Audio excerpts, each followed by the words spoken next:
That's our story on this Independence Day Eve. Enjoy your holiday, everybody. Have a wonderful 4th of July. Tweet me your thoughts on the show tonight at Sandra Smith Fox. Tucker Carlson's up next.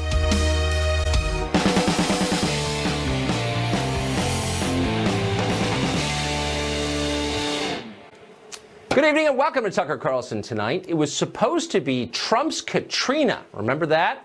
It was a full month of angry protests, hysterical columns, shrieking media personalities, dishonest magazine covers, all designed to turn voters against the president decisively and permanently. The immigration policies coming out of the White House made Trump like Hitler. They told you that again and again and again on the other channels.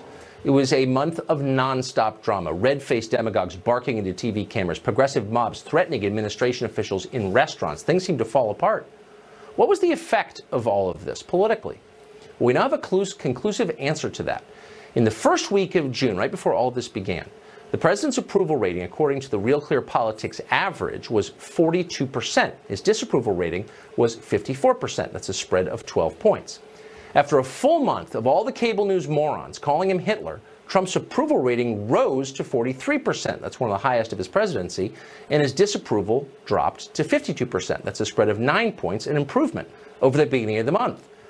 But here's the remarkable part. In the Harvard-Harris poll, the president's approval rating rose 10 points among Hispanic voters. Keep in mind, this is over the exact same period when every single person with a master's degree in the continental United States was telling you that Trump hates Hispanics. And yet his number among Hispanic voters rose 10 points. Amazing.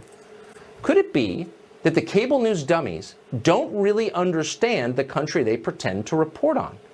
Could it be that Hispanic Americans are pretty much like every other American, normal people who love their country and know that illegal immigration hurts all of us? It looks that way.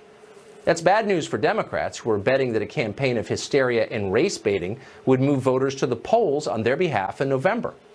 It hasn't worked. Will the left figure out that it hasn't worked? Maybe, but maybe not.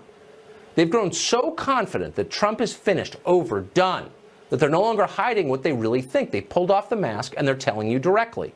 Calls to halt family separation turned almost immediately into demands to end deportation itself, to abolish ICE, abolish profit, abolish prisons. The left believes that voters are so angry at Trump that they want to abolish the country that elected him and replace it with an entirely new country where borders and business, where the law itself all no longer exist. They're betting that most voters hate Trump so much that they've come to hate America too. That's their gamble. As of tonight, it is not paying off. Lily Gilvletta is CEO and co-founder of CN Plus, and she joins us tonight. Lily, thank you for coming on tonight. Thank you, Tucker. So this strikes me as an amazing number, that after this last month that we've had, where people on MSNBC and CNN were literally comparing Trump to Adolf Hitler himself repeatedly because of his immigration policy, his number goes up 10 points among Hispanic voters. How do you explain that? Well, what I love about data is that it removes the bias that comes with opinion. I don't care if you're on the right or on the left. Data removes the emotion of people having just an assumption about our community. And I've said it over and over again here in this network and many others. We are not a single-minded community or a single-issue community, and we do care about jobs and the economy as the top priority as Hispanic Americans. And over again, data shows it from Pew Hispanic, or the data that you're showing, or our own data. I'm running big data analytics almost every month on the state and the voice of the people in this nation, and we keep seeing the same trend over and over again. So we can continue to hit the immigration piñata, as I like to call it, as an issue, but it's not the one that is really driving the priority of Hispanic Americans who are business owners, are working hard for the American dream, and ultimately moved by jobs and the economy. What do you make of the assumption, and I think it's shared by pretty much every cable news anchor on the other channels, by most Democratic politicians, that if you have a Hispanic last name, you are for illegal immigration? That strikes me as a pretty patronizing, at best, a patronizing assumption. It definitely is a patronizing assumption because, yes, while many of us who happen to be Hispanics or Americans in general may know somebody that is caught in the middle of a broken immigration system, more than 60% of Hispanic Americans are actually U.S. born. And that is a fact that many people just overlook. So we want to work hard and do things the right way. One of the fastest growing segments of small business owners happen to be Hispanics. And we just need to, again, go back to the core of the priority issues and not continue to feed the rhetoric of one single issue that, yes, needs fixing, but is not the top one. And once again, we're going to see it for the next round of elections. If this continues to be the message or trying to be the thing that gets rattled around, it will not work. And that is why President Trump has had the positive affinity that he's getting. And that's not my opinion. That's what the data shows. Well, it is, though. I mean, I can't say this enough. It's the opposite of what I think every person I know in Washington would have predicted a month ago, that after all this drama, we've had the single most intense month politically I've ever seen in a life lived in Washington, that he would be more popular among Hispanic voters. Can you just focus on that point? What do you, to the extent we know, what do you think that's about? So we actually run some data as recent as a few hours before this show, Tucker, where we looked at 200,000 data points. This is with Culture Intel, our big data analytics platform. And we looked at the voice of 200,000 Hispanic Americans in the U.S. And again, jobs and the economy is what driving the positive affinity towards President Trump.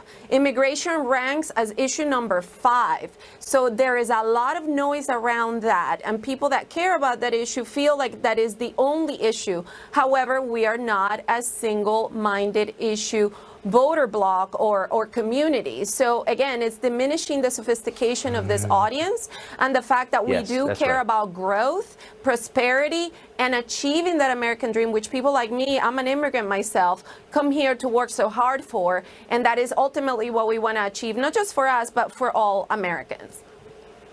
And assumptions to the contrary diminish the people about whom they're made. You're absolutely right there. Lily, thank you for that. Super interesting. Thank you, Tucker. Well, it's pretty obvious there is a crisis on our southern border. Tens of thousands of people crossing illegally or arriving to demand asylum. Who is to blame for that crisis? Again and again, we have heard that we, American citizens, are to blame. Are we? Heather McDonald is a contributing editor at City Journal. She's author of the upcoming book called The Diversity Delusion, How Race and Gender Pandering Corrupt the University and Undermine Our Culture, and she joins us tonight. Heather, this is one of those assumptions that I think most people on the other side, on the open border side, take for granted. That if there's a crisis on the border, it's the fault of American citizens. Is it? No, Tucker, it's a cardinal principle of the left that favored victim groups have no moral agency. Their behavior doesn't count. They're victims inevitably of structural racism. But the fact of the matter is that if you are facing a deportation risk, the person who's responsible for that risk is you by having made the voluntary choice to come into this country illegally. Deportation is the universal response to illegal entry across the world. It's practiced without apology in countries south of the border. So the American people are not to blame for this. They are simply asking that the rule of law be enforced. But what you hear when you make that point, and I think you're absolutely right, and I've made it, and the response you get is, well, the United States is such a poisonous force in the region that our foreign policy is responsible for the fact that people are fleeing El Salvador and Guatemala and Honduras. How would you respond to that? It's preposterous. I would ask back in response, well then, if U.S. is so poisonous, if this is a country so riven by racism and misogyny, why do you want all of these people of color to come into it? The left knows in some part of its brain that, in fact, this is the most opportunity-filled, tolerant country on earth, which is why it wants to bring in as many third world people of color as possible here. But at the same time, it insists on this false narrative that we are engaging in lethal bias and discrimination. What happens to people when you bring them into a country legally, let them stay illegally, give them asylum, any of those routes? And the second they get here, you tell them the country you've just moved to is an immoral place run by racists. How does that affect their view of their new home, would you say? Well, and that is certainly the propaganda that they get in schools from kindergarten onwards. It results in assimilation downwards. We are seeing in the Hispanic community, yes, wonderful entrepreneurship, as your previous guest saw, but we also see significant assimilation into the underclass with gang involvement, dropping out of school, highest teen out-of-wedlock pregnancy rate in the country. And it doesn't help to be told that you're in a place that somehow oppresses you and to think of yourself as a victim. No, I think that's exactly right. Heather McDonald, thank you very much. Thank you, Tucker. Across the country, more and more on the left are turning toward harassment and violence as a political tool.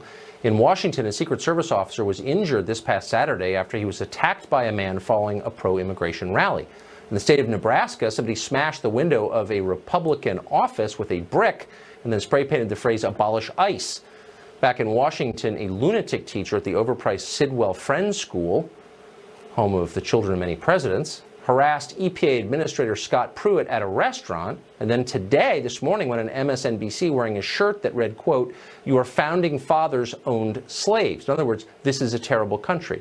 This is someone who's teaching your kids, or not yours, but the kids of people in Washington who can afford to send their children there. Chadwick Moore is a journalist. He is a close observer of all of this, and he joins us now. Chadwick Moore is someone who was on the left fairly recently and now is not. Have you noticed, since you watch carefully, a progression where progressives are defending things, doing things they would not have a year ago?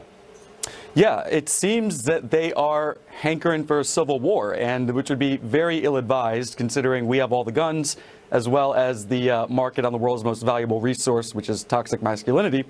But the calls, the open calls for violence against Trump supporters, the open calls, we just had Michelle Wolf, I believe on her Netflix show, just said this is not a time to be civil. You should be going after these people. This open rhetoric of calling for violence is very interesting. And Michelle Wolf's an interesting character because comedy is a great bellwether for what's happening in society. And if you look at the great comedians, American comedians, they are famous and we know them because they allow us to laugh at ourselves. They allow us to laugh at each other. They speak universal truths in the most effective way possible, which is through humor.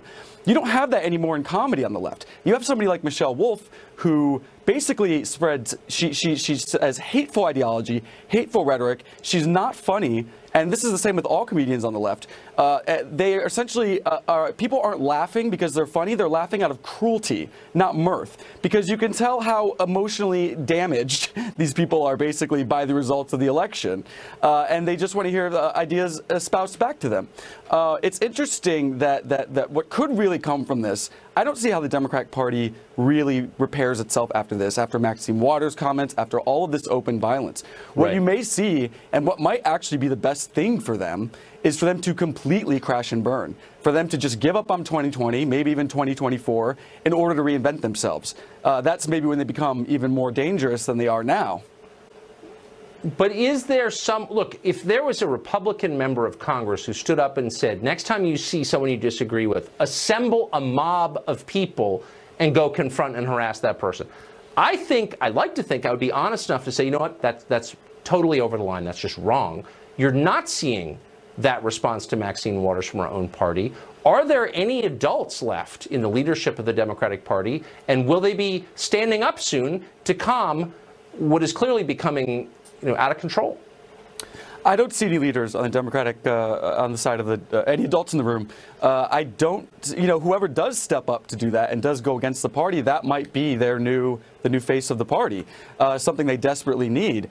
But they are openly spreading this rhetoric. They are a wounded animal is most dangerous when it's injured. An animal, a wild animal, is most dangerous when it's injured, and that's what you're seeing here. They are wounded and they're frightened and they're lashing out.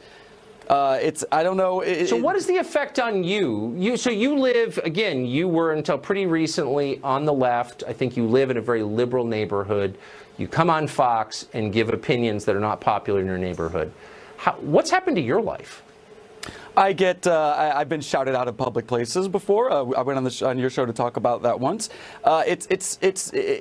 Personal life, it's very difficult. Although I will say, I really can't go to many places. If I go to a bar or something without meeting someone who, after a stranger, after a conversation, I discovered that they are very much questioning leftism. They're very secretly. They know it's all kind of a loaded bull. They know it doesn't make any sense. But of course, they're too frightened to stand up against the party. They're too frightened of what will happen to them personally. They will lose all of their friends. They may lose their jobs. They may lose family members if they speak up. I think a lot of people are just scared. Yeah. Mm-hmm. Well, of course they're scared. We're in the middle of some kind of cultural revolution. If we can just make it to the other side, all will be well. Chadwick Moore, good luck. Thank you. Many on the left are now demanding openly the Supreme Court be expanded and packed with liberals the next time Democrats come to power. That would guarantee a liberal majority in the court forever and ever. We'll talk to someone who is advocating that strategy next.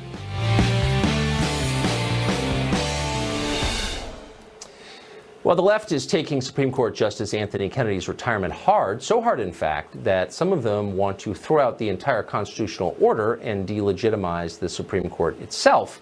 Ian Samuel is a lecturer at Harvard Law School. He's been demanding that as soon as Democrats hold power once again, they need to expand the size of the Supreme Court and pack it with liberals. A week ago, Samuel tweeted this, quote, "Pack the courts" should be a phrase on par with abolish ICE. Ian Samuel joins us tonight. Ian, thank you for coming on. Hey, thanks for having me. Welcome from Paris. Oh, of course. Wouldn't it just be easier to give California, 27 new congressional districts in LA County and be done with it? Or maybe just abolish Congress entirely? I mean, if the goal is just to increase the power of the left, why mess around with the Supreme Court?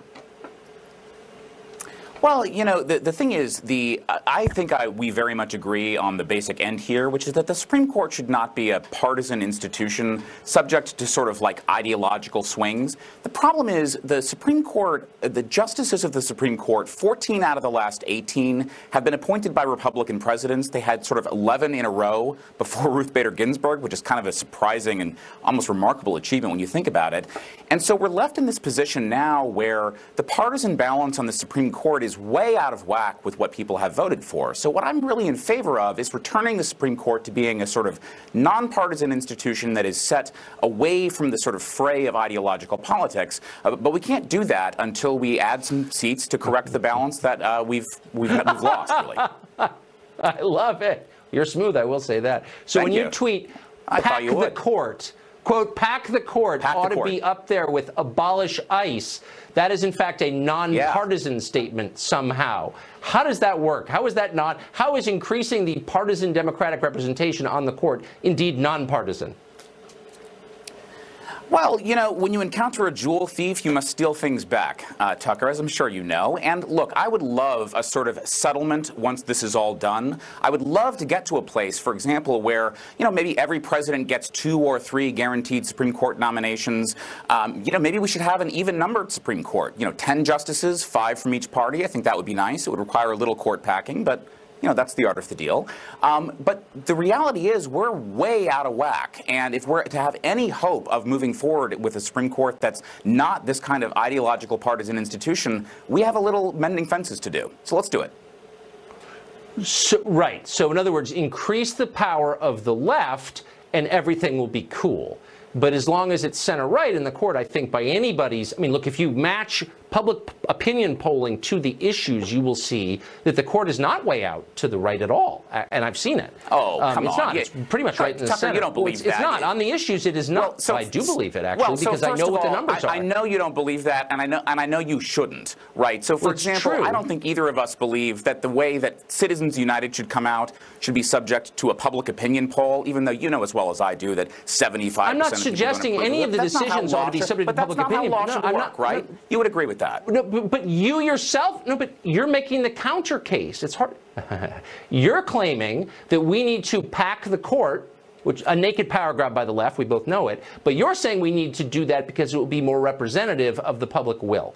And I'm merely noting as a factual matter, because I've seen the numbers, that the majority of recent Supreme Court decisions fall within the center line of public opinion. So actually there isn't a problem other than Democrats don't get to do their will with the court to the extent you wish they could. Well, I'm not so sure about that. Look, I've tried to learn well from the most accomplished politicians of my age. And to my mind, the best one is Mitch McConnell. And he understood as well as I do that control of the Supreme Court is, to paraphrase Rod Blagojevich, not something you just give away, right? He sort of court shrunk for a year and a half to 8 members until there was a president to his liking. And remember, before the 2016 election, Ted Cruz and John McCain and all your beloved heroes, Tucker, were saying maybe they should hold the seat open while Hillary Clinton was president. What I'm saying is that sort of power politics has to swing both ways, and then we have to end it. That's the view. So actually, it's not about okay, right. that at all. Right. So you're saying that once we, and by the way, just for the record, I hated that. I hated that they did that.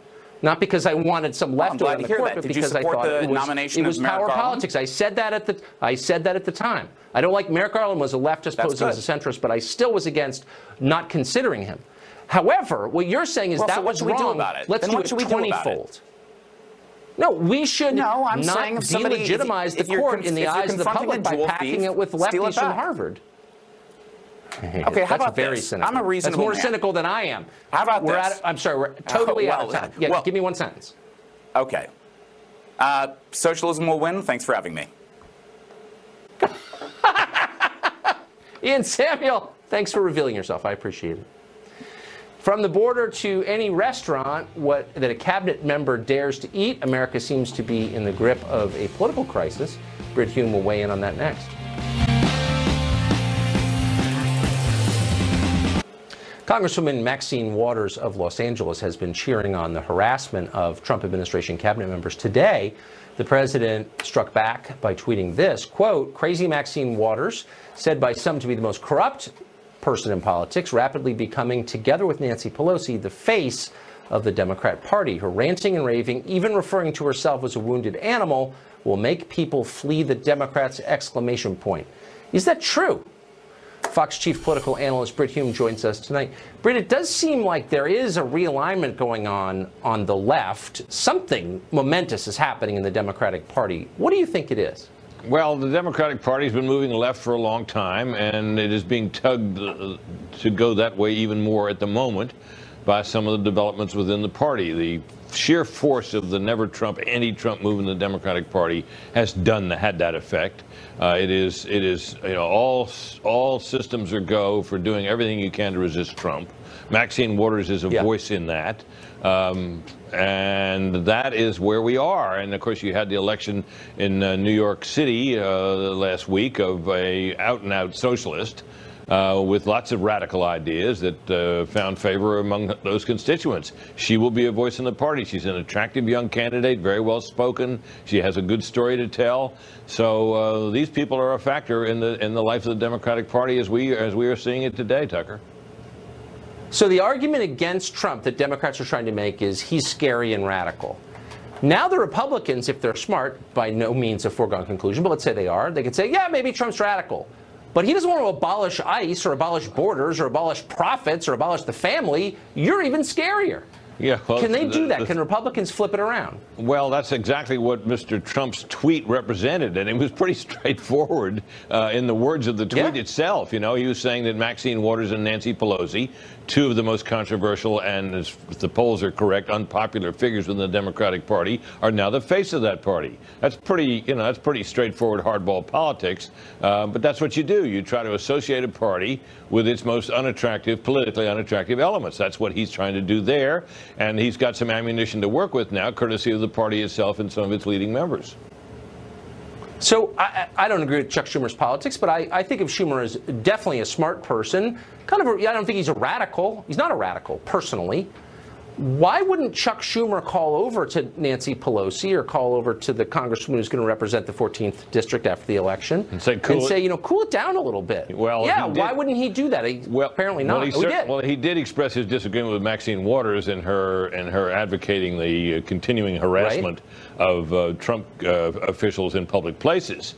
I'm sure he's he's a seasoned politician, and I'm sure he's uncomfortable with this. But remember, this is the party in which he has to live and operate, and he's got to find a way to accommodate the huge and energetic element within the Democratic Party who are bent on the destruction of the Trump presidency, with trying to do some responsible politics that won't alienate all of the rest of the country. So that's not an easy job. I think he's got a tough job ahead of him. I mean, can you imagine a day where conservatives, maybe a year from now, are pining for the Chuck Schumer era? If only we had reasonable statesmen like Chuck Schumer. I mean, it seems like things are accelerating to the point where we might want Chuck Schumer to have more power than he has. Well, maybe, but I mean, a lot of this has to look. If the Democrats continue to pursue the agenda of its most left elements, they're going to have trouble at the ballot box. And it isn't going to matter particularly whether Chuck Schumer remains in the leadership or somebody else, because, you know, this hoped for blue wave that the Democrats were confidently predicting only a few months ago may very well not materialize. The Republicans could continue to have control of both houses as well as the White House, and the Democrats will be in the desert, as they to some extent are now. And that's really what's at stake here. I predict that abolish ICE is not a winning campaign slogan. No, of course it's not. It's a crazy idea, but you got enough people saying it within the party that are people that have to be reckoned with, that it's going to be pretty hard for them to shed that label that comes out of that. It's amazing. It's unbelievable. Britt Hume, thank you. Great to see you. Bet. Yeah, you too, Tucker. Standards are declining, sadly, across this country at a pretty brisk pace. Some people are not willing to play according to rigged rules. One student of Indian descent pretended to be African American in order to get into medical school. He joins us next to explain why he did that. Stay tuned.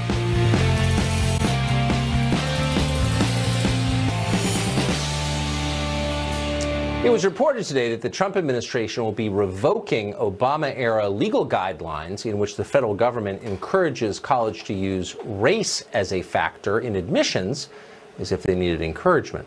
If that's the case, it'll be a long-awaited blow in favor of equality and civil rights and standards in American life. In more and more parts of our life in this country, critical decisions are being made simply on people's appearance, on their race or gender, instead of on actual measures of achievement or merit, and that's terrifying. Obviously, one of the places where merit is most critical is in medicine. We trust physicians to make life or death decisions. They do every day. Competence is critical there, obviously. But medical schools don't see it that way. When applying to medical school, two critical factors are an applicant's GPA and the score on the medical college admissions test, the MCAT. It goes without saying the prospective doctor ought to have excellent grades and a high MCAT score. You'd want that for your doctor. But the standard is not the same for everybody. It differs by appearance. For example, applicants with an MCAT of 27 to 29 and a GPA of 3.4 to 3.59, if you have those numbers and you're Asian, you have a 21% chance of getting into a medical school. If you're white, you have a 29% chance of getting in with those numbers. But if you're Hispanic, you have a 60% chance of getting in. African American applicants had an 81% acceptance rate with those numbers. In other words, with identical scores, an African American applicant was 4 times as likely to be admitted as an Asian purely because of appearance. Vijay Chokal Ingam knows more than most people about the dark underbelly of medical school admissions. He is of Indian heritage, but he wanted to go to medical school. So he shaved his head and started going by his middle name, which is Jojo. He presented himself as African American. He says it made all the difference and got him into medical school. He has written a book on this experience. It's called Almost Black. We spoke to him recently. Here's part of the conversation. Vijay, thank you very much for joining us tonight. So you are convinced, based on your experience, that your race, or what the medical school perceived your race to be, was critical in getting in? So exactly like you mentioned, I reviewed the statistical data published by the American Association of Medical Colleges. I figured out that I was much more likely to get into admission as an African American than an Asian American, so I came up with that scam that you described earlier. I managed to get into Washington University, and get waitlisted at Washington University and the University of Pennsylvania, which are the third and fourth best medical schools in the country at the time, and I managed to get into St. Louis University School of Medicine, despite the fact that my 3.1 GPA was dramatically lower than their average of 3.7. So my plan paid off much more than I expected. What does it say about the people who run medical schools that they'd be willing to lower standards for physicians, many of whom, wield scalpels for a living, cut people open, in the name of some abstract diversity goal? That seems reckless. So as a result of this system, they essentially allow students who are not as qualified as others to get in. Now, I don't want to talk about the end product, whether this results in physicians who are of lower quality, but I will say that it is a system of legalized racism. The universities are promoting, and medical schools are promoting, discrimination against Asian Americans on a massive scale. And it also promotes negative stereotypes about the competency and professionalism of African American physicians and healthcare professionals.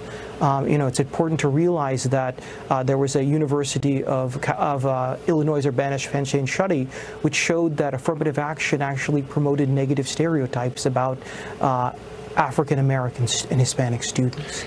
So that is a very real concern. Oh, of course it is. Is there some reason that we should care about what our doctors look like? Is appearance critical to practicing medicine? So, first of all, I never graduated medical school, so I can't say that is. But ultimately, we want to live in a society where you judge someone based on merit. Your race should not be relevant to your ability to practice medicine or anything effectively. That's not the type of society which we want to promote, necessarily. Yes. Well, I'm sure you've taken criticism for this. I think you're a hero for doing it, and I would love to hear your critics explain exactly what you did wrong, because they can't. Thank you for joining us tonight. I appreciate it. Well, you probably heard liberals say they are woked and say that's a good thing. The phrase is not grammatical, obviously. But what does it actually mean? How do you get woke? Who's the wokest? Liberal Sherpa Kathy Aru joins us next with her explanation. We'll be right back.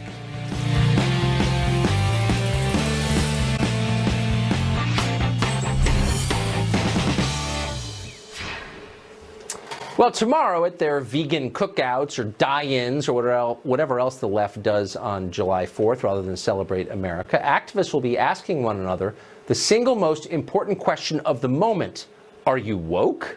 If so, how woke are you? They're not asking about your level of alertness, at least doesn't seem that way. There's something more going on. Stay woke is the new watchword across the progressive left. What does it mean?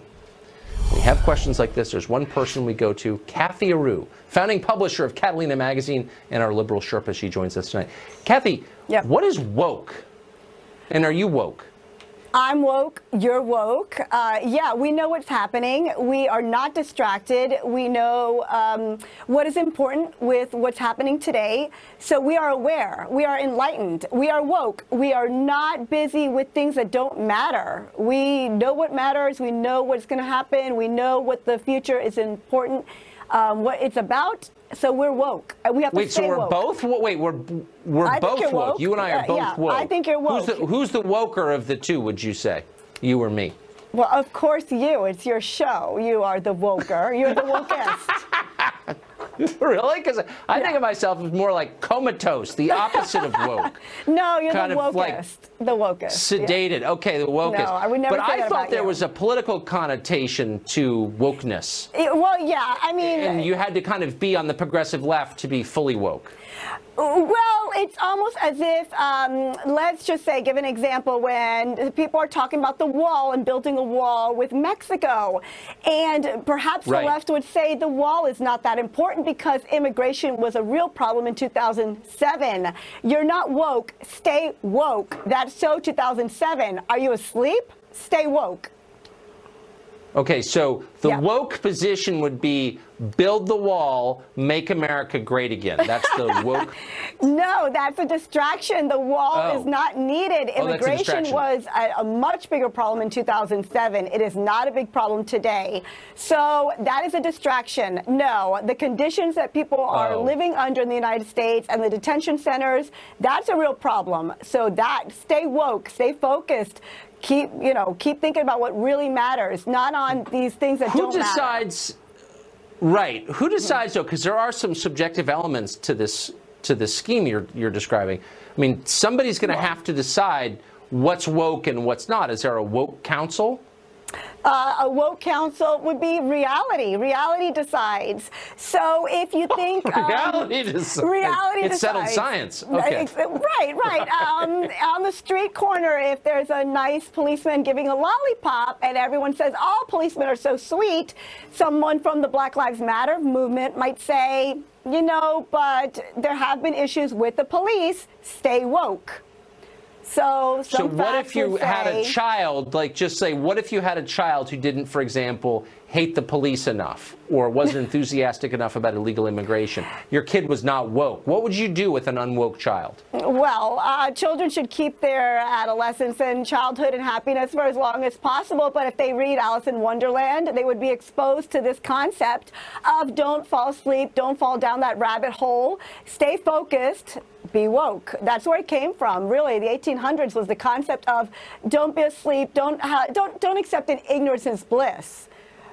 Face the facts, so the face Victorians, reality. You're saying, were highly woke.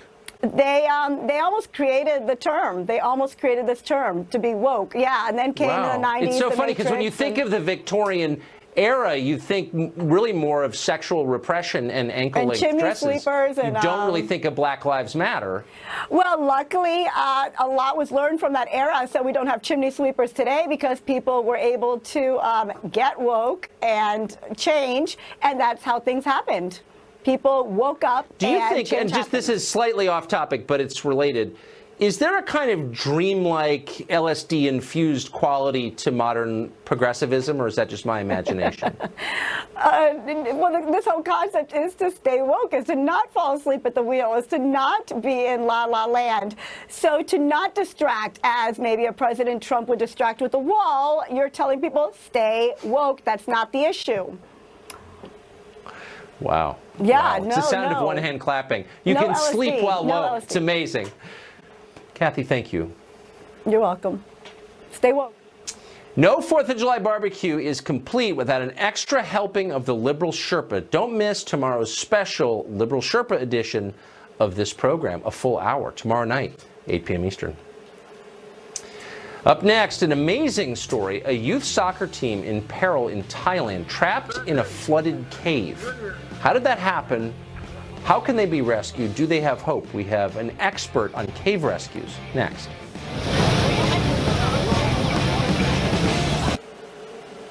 A captivating and horrifying drama is unfolding right now in Thailand. 12 boys on a youth soccer team and their coach are stuck at this hour deep inside a cave. They ventured inside it and became trapped by a rainstorm that flooded it. Now rescuers are trying to figure out how exactly to get the boys out. If they can't find the way, they could be stuck there until October. Anwar Mirza is national coordinator of the U.S. National Cave Rescue Commission, and he joins us tonight. Mr. Mirza, just an obvious question, how did they get so deep into the cave? How far do we believe they are? They're approximately 1.6 miles into the cave. Excuse me. They're approximately 1.6 miles into the cave, and initially it's understood that they had gone a distance in. When the water started rising, they were forced to go deeper into the cave system to stay out of the water. Oh, it's like a nightmare. So how do rescuers get to them now? Right now, the only way to get to them is through using cave diving techniques. Which are dangerous. Oh, they're incredibly dangerous. They're dangerous for experienced divers who have been trained specifically on cave diving techniques, and they're certainly incredibly dangerous for regular open water divers who have not had that training. So news reports are suggesting that it is possible they will be stuck inside this air pocket for many months. Is it possible to survive under those circumstances? Absolutely. It's not really an air pocket. It's a section of the cave that is not currently flooded. It's above the flood waters. So how would rescuers move food, medicine, all the necessary staples to the group? The cave divers are bringing them in sealed packages that can survive going through the water, and each one of them involves an awful lot of effort on the part of the divers and a lot of risk. So if the divers can get to the trapped kids and their coach, why can't they bring them back? Well, think about this for just a minute. You're talking about people who have absolutely no diving experience. The people who are going to them, the cave divers, are trained Navy SEAL type divers who have had years and years of training and drills and knowledge of what to do. Right. And now you're going to ask people who may have, in essence, a crash course on how to do this and don't have the built-in automatic reflex